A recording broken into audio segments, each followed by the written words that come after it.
Hi guys, we're live. 7 o'clock as promised, so hopefully the technology will work today. I have with me somebody who's quite inspirational, to say the least. I don't really know how you would put into words what Paul's been through, but hopefully tonight you're going to get a little bit of an insight as to his background, where he is, and literally how he feels like fitness and the fitness competitions have helped to save his life. So I do need to warn you that some of the content might be sensitive. So if you've got a problem or you've got small kids where you're watching, just obviously be aware of that. So hello, Paul. Yeah, you all right? Yeah, you. Yeah, good. Good. If you want to just give us a little bit of background as to how you've got to this point. Yeah, right. Well, it's a bit of a long story, but we've got time. Back in like 1984, I was 5 years old, and I was abused and raped as a child by somebody who my family trusted at that time. You know, he was a good family friend, and he was looking after me, and he took me up into my mum's bedroom, and he raped me there. And ever since then, obviously, I suffer with lots of mental health issues. I've got PTSD and night terrors, which I suffer with quite a lot. And through my whole school life as well, you know, it was a massive effect the way I was at school. I used to run away all the time from school, not long after the incident and things. But I found that now, though, that I use fitness as a way of dealing with it, as it's the best medication that I've ever had. I've been on lots of antidepressants, lots of counselling, but last year I entered my first competition in the UK UP and kind of got hooked on it, and now I'm just away with it now. So the fitness part is the way for me, and that's the way I deal with it.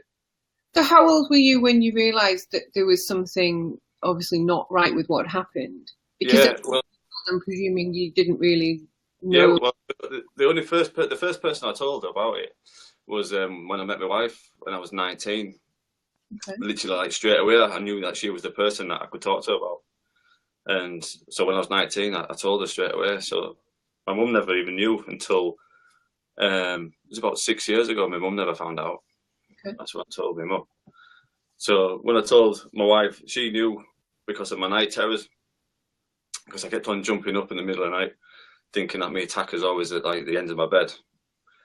Because when he raped and abused me, he said that he would get me in my sleep, come and kill me in my sleep. Right. Okay. So after lots of counselling, I now know why I had those night terrors and things. You see. Okay.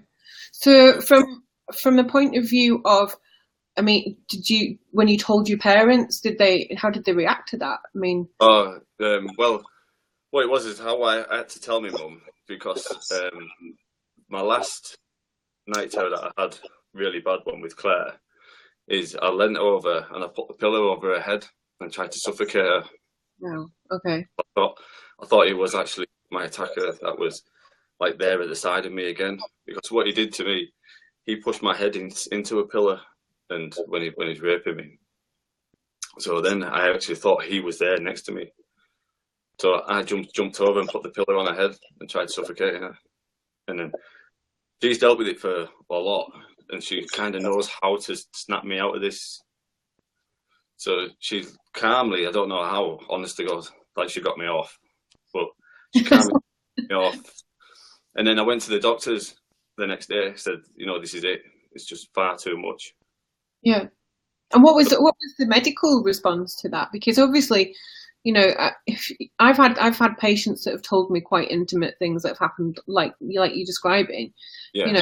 I'm not personally trained to give advice or to deal with that necessarily. Yeah. I would know where to send you to, but they found that, and I don't know whether it's the same for you, they found that it was very, very limited in what they were offering. And it was either some antidepressant tablets or there didn't seem to be an idea. I'm still here. Can you hear me? Yeah. Somebody just said I can't connect to live, so it stopped the live feed there. So no, it's okay. Go on. So yeah, so I don't know, what was your experience from that? Yeah, they kind of didn't know where to send me, what to do, how I even reported the incident, because that's when I decided that I have to go to the police. I have to try and get some sort of justice to make me feel better about myself. Like, you know, it's like it's just going to build up and build up even more. Mm-hmm. So I had to do something about it.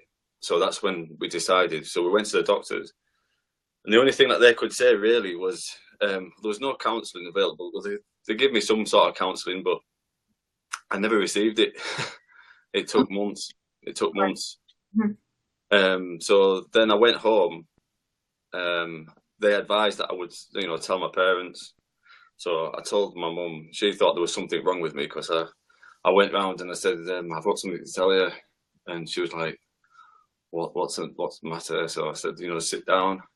And then she was thinking, what's wrong? You know, there's something wrong with you. And I told her. She was absolutely mortified, you know, devastated. But she believed me straight away, because I always had this fear of somebody, you know, not believing. Yeah. Not believing. And I think that's quite common, isn't it, though, you know? And I think that's why a lot of people don't tell their story, because there is that fear of perhaps people thinking that you've made it up, or you just do friendship, you know, that kind of thing. And that's why I never ever really said anything, you know, when I was younger. And plus I was kind of like a popular kid back then, you know, got lots of friends, everybody knows me, they know quite a lot of people. And I was always kind of frightened that if you did say something, they'd be like, they wouldn't know how to deal with it back then, so they wouldn't like knock around me anymore, or they'd treat me different. Whereas now, has that happened now? No, the support I've had from all my friends is unbelievable. Mm-hmm. It's crazy, absolutely crazy. But you know, so anyway, back to what I was saying about after I went to the doctors and then I told my mum and everything. Then we decided to ring the police. Got the police involved and reported the incident. They came round. I give a statement, and then within half an hour of me giving that statement, the CID blokes came round in the suits and that, and they was like, what's going on here? And they asked me if I knew where he was. And as far as I knew, he was in Wigan or somewhere. And I said, no, he's actually in prison. He's already serving a 10-year sentence for raping a 9-year-old girl. Right, okay. She was 9 till the age of 14 or something, I think. So, I mean, so he'd already stood trial for something? Yeah, he got 10 years for that. In 2010, that's when that was. Right. He got 10 years sentence for that. So I blame myself for that, which, you know, I was absolutely devastated, thinking that I should have come forward a lot sooner, so that wouldn't have happened. It was just one of those instant reaction things that, you know, I was kind of blaming myself. Through lots of counselling and things now, and I've actually spoken to the girl now, who, you know, she contacted me through the Jeremy Kyle show that I did. Mm-hmm. She's been in touch with me to say, look, he is what he is. You know, if it wasn't me, it was going to be someone. You also have to appreciate that at the time this happened to you, society was very different. Yeah, completely, yeah. Things have changed now, and if you'd have said something back then, you perhaps wouldn't have been taken seriously. No, true. And then I could have been in a real worse state now. Yeah. Me saying anything until this day and age, the way, like, God, it's like nearly every day you open the paper, or there's always like a historical abuse. You know, people are coming forward. Yeah. And that was one of the reasons why I did the Jeremy Kyle show, is, you know, to get it out there, the message, to say, like, we're not victims here, we're survivors, and don't let these people get away with it. You know, I want them to be like at home now thinking, oh my God, I might get caught one day, and I hope they do. Yeah. It'd be nice. Want to put that message out there, you know, just to get the justice that people, you know, that we need. So have you been to court with your case? Yeah, I went from when I reported it. Unfortunately, they said there wasn't enough evidence. I was absolutely devastated when they said that there wasn't any evidence. Well, there kind of wasn't going to be. It was like 33 years I reported it. I even had to have an examination, in front of my wife, which was like, I was just thinking there was going to be a tear there or something. I was just trying. I went through everything just to try and make sure that there was some sort of evidence, but there wasn't. So what they came back to me and said is that he likes little girls and not boys, so they're not taking it to court. Okay. So I was like, I can't believe a police officer actually even told me that on the phone. How and when was this? When did that happen? That would be 6 years ago. Right. Okay. So then that's when they said that. So, but what they said is, if somebody else would have, if it's happened to somebody else, another male, or then they would maybe like reopen my case and like take it, then they'd maybe look at it. So luckily, 2.5 years ago, another male came forward, which and they asked me if I would reopen my case and like let it go to court. And you? So I was like, absolutely, definitely. Okay.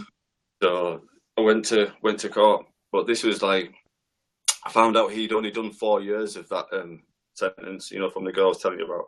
Mm-hmm. From a 10-year sentence, he did 4 years, and he was getting released. This is all in the same year that this other man came forward as well.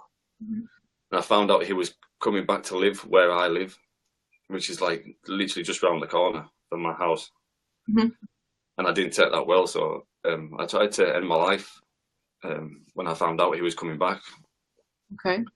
Which was, I didn't even know like that was even happening. Kind of somebody inside just like took over me. I was that scared. Like this like little boy who's still inside me. He went to, because he was that scared still. That's how, it affects you. How did you get over that? I mean, what did you change to? Well, when I sort of like survived that, then this male came forward, and then he got arrested again. He broke his bail conditions because he got in touch with somebody else that had kids, and he can't be around near any kids. So then he got put back to prison again. So I knew I was safe again. Yeah. He denied it again, that what he did to me. Mm-hmm. But because of this other male that's coming forward, they had concrete evidence that he has done something to another male. Right. So it was like concrete evidence. So they knew that he was into like boys as well then from this other evidence. Mm-hmm. So then they asked if I would go to trial. So which is in Preston Crown Court. So I was like, obviously, yeah, I'm going to do that. But there was 3 charges against him. One was for like rape, buggery, and sexual touching, and there was something else. Okay. He would admit to the touching and other doing sexual acts in front, but would never admit to the buggery or rape. Right. Okay. So because they said you get a lesser sentence by admitting. Yeah. So they said, would you accept that? It says, because we've got him on that, so we know he's going to do time. I was like, you think I've come this far to let him still call the shots? I said, I've been scared of him for like 30 odd years. Yeah. And like still trying to call the shots. It's like, it's not happening. So I said, tell him I'll see him in court. I was taking it all the way. Go on. Sorry, go on. What did you carry on? Yeah, so 2 days later, I get a phone call saying he's pleaded guilty to everything. He's admitted to everything. So he was just testing me, like trying to still call the shots and still trying to be in control, I mean, that's what that seems to be what he's like, though, isn't it? Really, I don't know the chap myself, but if you are, I mean, obviously I think he was probably scared that you were gonna. Yeah, after all, you think back. I've been this little boy, like trying to be scared or being scared through all those years. But he's been through, like, being scared, thinking, is he going to get a knock on the door? Thinking, so. But that's what they're like. But he can't stop him because he did it 3 times. And is he now back in where he should be in jail? Yeah, but that sucks ass as well. Honestly, it fucking annoys the hell out of me because he only got 5 years, 5 years and 4 months for mine. But because he broke his bail conditions on the other incident, he has to serve the remainder of that 10 years now, which is like 2020. So my case runs along with that. So Is this run concurrently? yeah. So even though they're like totally different incidents and two total different court dates, he's still going to come out in 2020. And still, I feel like he won't have done the time for mine. I got told at first he would do the remainder of what he was doing, and then do yours, and then he would do the say 5.5 years, but maybe do 3 of it or something. So then I was thinking, oh, that's like 2023 or something. You know, that's all right. He's behind bars, but it's not. It doesn't work like that. So you know when he's coming to be released, do you get notification of that? Because yeah, and he can't. I've requested that he doesn't come anywhere near where I live. Okay. So, well, one, not for my safety, but for his, because. Yeah. But yeah, but you know, although it's been like really hard and really tough, and the things that I've been through, and like the suicide attempt and being in the mental ward, you know, for a bit, it's kind of made me the person who I am now. So, you know, it's like it's hard to say would I change. It's just who I am now. I don't know who the type of person I would be if it never kind of happened, you know. And having my wife Claire, she's been like, oh man, the massive rock in my life, unbelievable. She sounds amazing. Yeah, like the 20 years that we've been together, it's like she's had to put up with God so much. I don't even know how she gets to sleep on a night thinking, what's going to happen next? Well, she's obviously the person you were supposed to be with, isn't she? You know. Yeah. Oh, absolutely. Yeah. Well, I knew her from school as well. You know, I had a massive crush on her when I was at school. So, and then when we did get together when we were 19, it's kind of mad. I think that I do think that works like that, though. You know, because obviously without going into, because this is obviously a chat about you, but without going into my history, that I know I'm with Tony for those reasons, because he can deal with my problems and vice versa. And I think you need somebody like that. We are actually getting quite a few. Can you see that? Can you see the comments on here? No. You don't see them. Okay, so we have actually got a couple. A guy's called Rob's, but he suffers with PTSD. He still struggles with the lack of understanding in work and socially. Right. Hard to try and not let it beat you, but there are other people in the same position as well. Do you find that have work been difficult with you? While all this was going on, I was off work because I had a spinal injury, so I had spinal surgery. I was off for like 2 years, so I wasn't working. But when I've started my new job now, where I am now, I've been there for nearly a year, and I told them straight from the start what it was that was wrong, all my mental issues and everything, my PTSD. You know, and sometimes I might be not with it, or if I'm going to be, and they've been absolutely fantastic because I just told them straight away. Okay. So your work have been very supportive. Oh, completely. Yeah, it's very supportive family as well. Oh yeah. And you mentioned all your friends that have been. All my friends now. You know, it was me talking to them and opening up to them was the best thing I ever did. Because I didn't have to like try and, if we're going a night out, try and sit there as if like I'm absolutely enjoying myself and having a right laugh. If I'm feeling down, then they kind of know it's like, oh, you know, or if I say I'm going early, then I used to have to try and make an excuse of why I was going early. Yeah. But now they kind of understand why it is maybe sometimes if I do go, or if I don't go out much now. So obviously you're really quite fortunate that you have all that support. Do you have like any bad or negative experiences because you've been quite open with it, and it's quite publicly open, isn't it? I mean, Jeremy also, and you know, you're talking quite freely about it. Have you had any negative responses to that? I haven't, no. I mean, as you know, you don't know what people talk about like when you're not there. But anybody that's actually talked to me or sent me messages, I was getting messages like from strangers all the time because I did a news article in the papers. It's been in the papers and everything as well.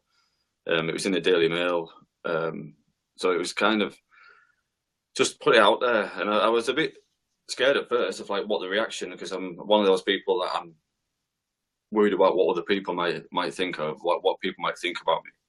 Yeah. Like, because you're like one of those popular kids. I kind of want to be. I like saying hello to people. I love talking to people. You know, it's just what way I've like learned, sort of thing. But you've obviously not had anything like, because I know when I did some work with cancer research, one of the things they said to me was, you know, whenever we do put something like this in the paper, people get negative responses, even though it's a positive story. Yeah, and, I think. And I was really lucky because I think I got two negative comments, right. That was it, which they were quite surprised about. But I don't know quite how you handle it when it's not, because I know there's a lot. I don't know. I think I would take it pretty badly, actually. Yeah, I think I probably would have done. I take it personally. And I would, you know. But, you know, it's like you get the troll. There was, after the Jeremy Kyle show, it was on Twitter, and there was a guy there having a conversation with somebody, but you could only see one guy's conversation where he was sticking up for me. So I know there was somebody actually putting some negative stuff, but their comments had been removed. Right. I was like, well, what have they put? You know, yeah. I couldn't see it, so it kind of never affected me. But I knew there was something there. But then I looked through all his posts. God, he'd been on This Morning, he'd been on Lorraine's show. He was just slating everyone. Yeah. So he's in persons that he gets off on just slating people just for nothing. And there are people like that, you know. I mean, unfortunately, social media is so fantastic, but also at the same time, it can be devastating. You know, there are people who set up accounts just to put negative comments, and when you go on, you know, it's a list after list after list of just horrible things that they're saying about anybody and everybody. And so they are out there. So tell me how you got into the fitness thing. Yeah, well, that was another story of like I've suffered with a bad back. It happened in 2006, 2007 when I first got it, and they said that my discs were like crumbling away, and you said it was wear and tear. I was like, God, I'm 26, 27 years old. You can't say it's like wear and tear. It's like, well, you know, it was one of them things. It happened, and so I was on a lot of medication for years, like 10 years, lots of morphine, diazepam, and you name it. And then, all, my love. Yeah, well, it just came up on my post today on Facebook of a history, you know, the history thing. Mm-hmm. It was actually laid in hospital 3 years ago today from when it got to its worst, where it just went and I couldn't feel the bottom of my legs. Mm-hmm. And that's when I started peeing myself because I didn't even know what was going on. And it took 2 years from then to get the operation. So I had the operation on New Year's Eve last year.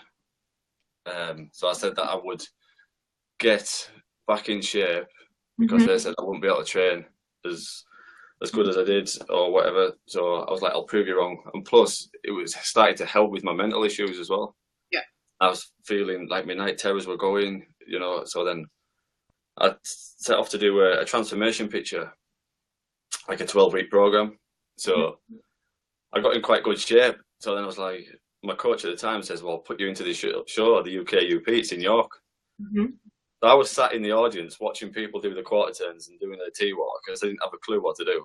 And then I went up and I blagged it. And then I came third and qualified for the British finals. So it kind of like just went from there, you know, so. Okay. It's, you know, I just love it so much. I can resonate with that completely. You know, I use my training and to keep me moving because of my spine issues and my neurological issues that I have. But I also mentally, it's like the best thing for me. It's one of the only 2 times I ever actually turned my head off. So yeah, I get that. I struggle more now actually when I train. it's just turned off. Oh my God. Apologies, I'm not quite sure what's happened there. He just seems to have turned off the link. Okay, so I have, I'll go through some of these comments while we're here. Wayne, in answer to your question, I presume you don't mean looking me up on Facebook, and I presume you mean looking Paul up. His, obviously, yes, you can. He's quite happy for anyone to contact or follow him or anything like that. It's Paul Remmer, R-E-M-M-E-R.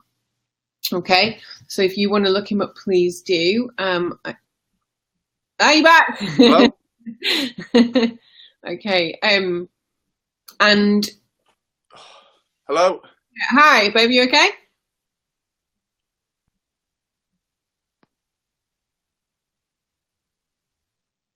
I'm not quite sure what's happened there. But yeah, so if anyone's got any specific questions about anything that we've been talking about, just feel free to ask. And we do have somebody here who's a trained psychotherapy counsellor.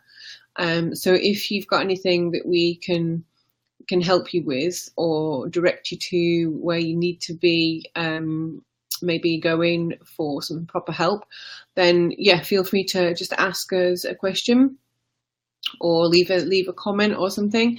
But I know that obviously I use fitness myself, and obviously Paul's doing that.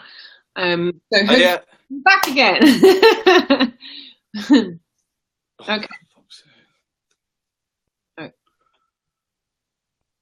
It's working, babe. Can you not hear me?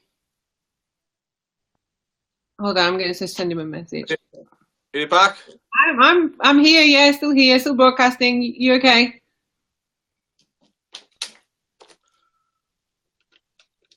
Do you want to carry on with where you were talking about fitness and stuff? I don't think he can hear me. Hello? Yeah, I'm still here.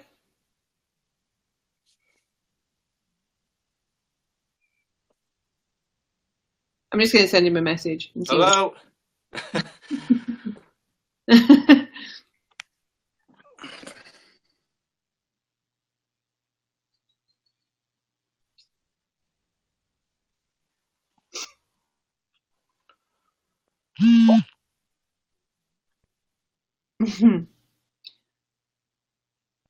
Okay. I don't think that the link must be working, but never mind. Okay, so anyway, feel free to contact us if you've got any problems. On a completely separate note, I am announcing my competition soon, so I have a lot of prizes that are over here, which is why I'm sat on the floor, because I can't sit at the table. So I will be announcing those later on, and obviously. Are you there, Emma? Yeah. Yeah, I'm still here. Can you hear me, hon? Can you hear me?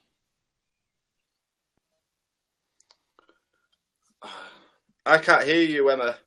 I can hear you. Just keep talking. And it like clicked off. I can hear you, so. I can hear you now. Yeah. Yeah. Okay. I Okay. sent a message thing, and I went to click off it, and I bloody clicked the red cross in the corner, and it went off. Never mind. Every time somebody said something, it like froze off. So I just went to press the button, and then I pressed the wrong button. Okay, no worries. So we've got to. I've just basically told people that if they want to comment on anything specific, there's a chap called Wayne. Can he contact you on Facebook? Look you up on Facebook. So I said I didn't think you. So yeah, so the fitness thing, then obviously you're obviously doing quite well if you going off again and stuff. So what's your plans with that?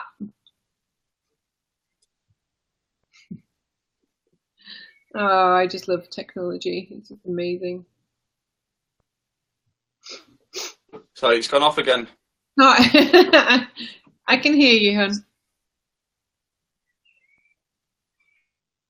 I can hear the birds tweeting in the background as well. So the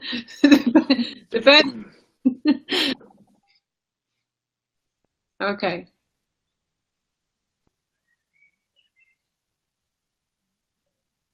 Okay. I might disconnect this and then have a chat with Paul and see what's happening. I can't hear you, Emma. And then we can maybe go from there. But yeah, I hope you guys have found that interesting and hopefully useful. There are different ways of controlling and combating these kind of, the mental health side of it. And everyone says that the gym is useful for mental health and depression and anxiety, that kind of thing. And I would absolutely agree with that. I definitely use it myself, and I know the people who use it as well. But I do think that there's that slight problem. You have to be in the right frame of mind to actually go to the gym.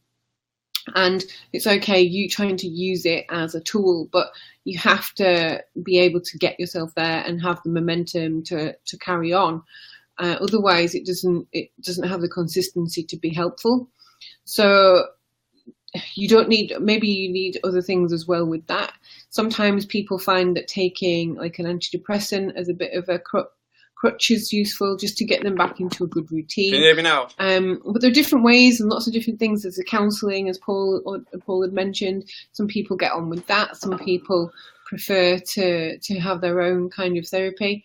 But yeah, so you've got to find a kind of path that works for you. Can you hear me now, Paul? It's gone off. I can't hear you, Emma. Okay. Well, anyway, so we'll do that. So if anyone's got any questions, please do leave a message. And thank you for listening, everybody. And I'm going to have a chat with Paul now and see what's happening.